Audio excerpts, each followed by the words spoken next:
بسم الله الرحمن الرحيم. الحمد لله الملك العلام خالق العقول والأفهام. أحكم الكون بإتقان وإحكام، وجعل لكل شيء نظام. وأشهد أن لا إله إلا الله وحده لا شريك له، شهادة تنقذ من الظلام. وأشهد أن سيدنا محمدا عبده ورسوله، خير من بلغ الرسالة وأوضح الأحكام، صلی اللہ علیہ وعلی آلہ وصحبہ الکرام۔ آج کے سبق کا عنوان ہے وجود عین ذات ہے یا امر زائد ہے، یعنی اللہ تعالیٰ کی ذات اور اس کا وجود یہ ایک ہی چیز ہے یا دونوں الگ الگ چیز ہیں۔ تو اس میں ماتریدیہ اور اشاعرہ کا آپس میں علمی بحث اور اختلاف موجود ہے۔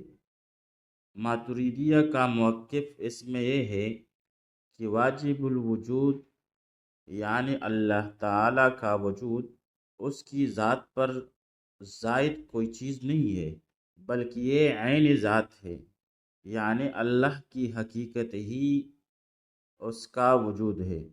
جبکہ اشاعرہ میں امام اشعری رحمہ اللہ سے جو مذہب مختار ہے، جو منقول ہے، وہ بھی اسی طرح کا ہے کہ اللہ کا وجود اس کی ذات کا عین ہے، یعنی ماتریدیہ ہی کی طرح امام اشعری رحمہ اللہ کا مذہب ہے۔ لیکن بعد کے متاخرین اشاعرہ نے اس کے خلاف موقف اختیار کیا۔ متاخرین جمہور اشاعرہ کے نزدیک وجود واجب الوجود کی ذات پر ایک زائد صفت ہے جو ذات کے ساتھ قائم ہے، یعنی امام ابو الحسن الاشعری رحمہ اللہ کا موقف وہ تو ماتریدیہ ہی کی طرح ہے کہ وجود جو ہے وہ عین ذات ہے، لیکن متاخرین جمہور اشاعرہ کے نزدیک وجود یہ صفت ذات ہے، عین ذات نہیں ہے، یعنی ذات موصوف ہے صفت وجود کے ساتھ، تو یہ ایک زائد صفت ہو گئی۔ پھر بعض حضرات نے اس اختلاف کو لفظی بھی قرار دیا، لیکن علامہ صدر الشریعہ نے تعدیل العلوم میں فرمایا ہے کہ یہ اختلاف معنوی ہے اور اس پر دلائل بھی قائم کیے جا سکتے ہیں۔ ماتریدیہ کی دلیل یہ ہے کہ اگر ہم یہ مان لیں کہ وجود ذات پر ایک زائد صفت ہے تو اس سے دو خرابیاں لازم آئے گی۔ پہلی خرابی اجتماعی وجودین کی ہے کہ اگر وجود ایک زائد صفت ہے جو ذات کے ساتھ قائم ہے تو صفت کے قیام کے لیے ذات کا پہلے سے موجود ہونا ضروری ہے۔ اس کا مطلب ہوگا کہ صفت وجود کے آنے سے پہلے بھی ذات کا کوئی وجود تھا، تو ایک ہی چیز کے دو وجود ہو جائیں گے جو کہ باطل ہے۔ اس کو اجتماعی وجودین کی وجہ سے باطل کہا جاتا ہے۔ دوسری خرابی جو لازم آئے گی وہ تسلسل کی لازم آئے گی، اور وہ یہ ہے کہ اگر پہلے وجود کو ثابت کرنے کے لیے ایک اور وجود چاہیے تو پھر اس کے لیے تیسرا اور پھر چوتھا، اس طرح یہ سلسلہ کبھی ختم نہیں ہوگا، اور تسلسل جو ہے وہ عقلاً محال ہے۔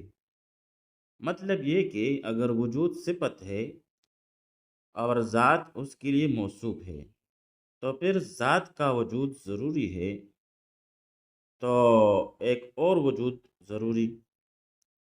اب وہ وجود عین ذات ہے یا غیر ذات ہے؟ تو کہتے ہیں بھائی عین ذات نہیں بلکہ زائد والا ذات ہے، تو اب اس کے لیے بھی موصوف ہونا چاہیے، یعنی ایک اور ذات، تو پھر اس ذات کا وجود اس کے لیے بھی وجود چاہیے، تو اس طرح ایک لامتناہی سلسلہ لازم آئے گا، یعنی تسلسل جو ہے وہ لازم آئے گا جو کہ عقلاً محال ہے۔ تو ان دو دلائل کی وجہ سے ماتریدیہ کہتے ہیں کہ اس سے ثابت ہوتا ہے کہ اللہ کا وجود اس کی ذات سے کوئی الگ چیز نہیں ہے، کوئی الگ زائد صفت نہیں ہے، بلکہ وجود جو ہے وہ عین ذات ہی ہے۔ پھر اس میں اشاعرہ کی طرف سے دلیل یہ ہے کہ جو ماتریدیہ کی دلیل کا جواب دیا جاتا ہے ان کی طرف سے، وہ کہتے ہیں کہ اگر وجود کو عین ذات مان لیا جائے تو پھر وجود واجب اور وجود ممکن میں فرق کرنا مشکل ہو جائے گا۔ ان کے نزدیک اللہ کا وجود ایک مجرد حقیقت ہے جو اپنی ذات کے ساتھ قائم ہے، یعنی قطع نظر صفات کے، ایک مجرد حقیقت جو کہ ذات ہے۔ اب ماتریدیہ اس کا جواب دیتے ہیں کہ یہ جو وجودی مشترک ہے یعنی جنرل ایگزسٹنس، آپ کی جو بحث ہے یہ وجودی مشترک میں تو ہو سکتی ہے، یعنی اگر وجودی مشترک جنرل ایگزسٹنس کو مان لیا جائے تو پھر اس میں آپ مجرد حقیقت ذات مانے اور وجود کو پھر ایک صفت مانے، یہ تو چلتی ہے، لیکن ہم اور آپ ایک جنرل ایگزسٹنس مشترک وجود میں بحث نہیں کرتے، بلکہ یہاں ہم اللہ کے وجود خاص کی بات کر رہے ہیں۔ اللہ تعالیٰ کی ذات کی خصوصیت ہی یہ ہے کہ وہ اپنی ماہیت میں کسی زائد وجود کی محتاج نہیں ہے، یعنی اس کی ذات ہو اور پھر وجود میں صفت وجود کی محتاج ہو، اللہ کی شان اس سے بری ہے، بلکہ اس کی حقیقت یہ ہے کہ وہ قائم بالذات ہے، اور باقی جو دیگر ممکنات اور مخلوقات کا وجود ہے ان کی ماہیت اس سے الگ ہے، مگر واجب الوجود کا معاملہ اس سے بالکل مختلف ہے۔ بہرحال تعدیل العلوم میں یہ بات بتائی گئی ہے کہ اہل حق کے نزدیک ہر چیز کا وجود، چاہے وہ انسان ہو یا کوئی اور، اس کی ماہیت کا عین ہے، غیر نہیں۔ مثال کے طور پر جب ہم کہتے ہیں کہ انسان کا وجود، تو اس کا مطلب ہے انسان کا حیوان ناطق ہونا۔ یہاں حیوان ناطق ہی موجود ہے، وجود کوئی الگ سے لٹکی ہوئی چیز اور زائد صفت نہیں ہے۔ اسی طرح اگر ہم کہیں کہ وجود عین ذات ہے تو اس کا مطلب یہ ہے کہ ذہن سے باہر، یعنی خارج میں ذات اور وجود میں کوئی جدائی ہمیں نظر نہیں آتی۔ یعنی مشاہدہ یہ ہے کہ جب آپ خارج میں دیکھتے ہیں انسان کا وجود تو ہمیں حیوان ناطق ہی نظر آتا ہے اور اس کی ذات ہی نظر آتی ہے۔ تو ذات اور وجود خارج میں کوئی الگ الگ چیزیں نہیں ہیں، تو بھائی جو ذات ہے وہی وجود ہے اور جو موجود ہے وہی ذات ہے۔ بہرحال ماتریدی اور اشاعرہ، امام اشعری رحمہ اللہ بذات خود وہ وجود عین ذات کے قائل ہیں، لیکن جمہور مطہرین اشاعرہ وہ وجود کو ذات پر ایک صفت زائدہ مانتے ہیں۔ لیکن بہتر یہ ہے کہ ہم ماتریدیہ کے مذہب کو لیں اور اسی کو ترجیح دیں کہ اللہ تعالیٰ کی ذات کے لیے وجود کا عین ہونا اس کی عظمت اور وجوب ذاتی کے زیادہ قریب ہے کہ وہ واجب الوجود ہے۔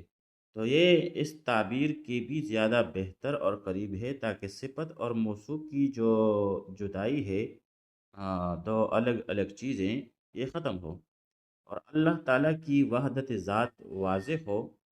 تو توحید کے اور واجب الوجود کے تعبیرات کے زیادہ قریب جو ہے وہ ماتریدیہ کا مذہب ہے۔ تو یہ توحید کے بھی زیادہ قریب ہے، اور جو واجب الوجود اصطلاح ہے اس کے بھی زیادہ قریب ہے۔ اس میں اللہ تعالیٰ کی عظمت زیادہ ہے۔ تو بھائی یہاں تک یہ بحث ہوئی وجود کے بارے میں کہ وجود جو ہے یہ عین ذات ہے یا کوئی امر زائد ہے۔ تو بھائی جو تمام ماتریدیہ ہے اور امام اشعری رحمہ اللہ، ان کے نزدیک جو ہے وجود یہ عین ذات ہے، جبکہ جمہور مطہرین اشاعرہ کے نزدیک جو ہے وجود جو ہے یہ امر زائد ہے، لیکن صحیح اور توحید کے زیادہ قریب مذہب جو ہے وہ یہ ہے کہ وجود عین ذات ہے۔ وصلی اللہ تعالی علی خیر خلقہ محمد وآلہ واصحابہ اجمعین۔